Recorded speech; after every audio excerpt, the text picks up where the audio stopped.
एक दिन गौतम बुद्ध अपने शिष्यों के साथ एकदम शांत मुद्रा में आंखें बंद किए बैठे हुए थे।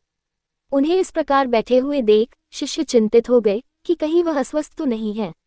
एक शिष्य ने उनसे पूछा कि आज वह मौन क्यों बैठे हैं, क्या शिष्यों से कोई गलती हो गई है।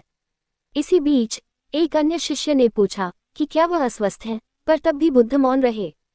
तभी कुछ दूर खड़ा एक व्यक्ति जोर से चिल्लाया, आज मुझे सभा में बैठने की अनुमति क्यों नहीं दी गई है। बुद्ध आंखें बंद करके ध्यानमग्न हो गए। वह व्यक्ति फिर से चिल्लाया, मुझे प्रवेश की अनुमति क्यों नहीं मिली। इसी बीच एक उदार शिष्य ने उसका पक्ष लेते हुए कहा कि उसे सभा में आने की अनुमति प्रदान की जाए। बुद्ध ने आंखें खोली और बोले, नहीं, वह छूत है, उसे आज्ञा नहीं दी जा सकती। ये सुनकर शिष्यों को बड़ा आश्चर्य हुआ। सभी एक दूसरे को देखने लगे कि बुद्ध ऐसा क्यों कह रहे हैं। बुद्ध उन सभी शिष्यों के मन के भावों को समझ गए और बोले, हाँ, वह अछूत है। इस पर कई शिष्य बोले, हमारे आश्रम में जात पात का कोई भेद ही नहीं, फिर वह अछूत कैसे हो गया। तब बुद्ध ने समझाया, आज वह क्रोधित होकर आया है। क्रोध से जीवन की एकाग्रता भंग होती है।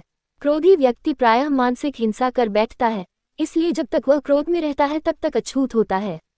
इसलिए उसे कुछ समय एकांत में खड़े रहना चाहिए।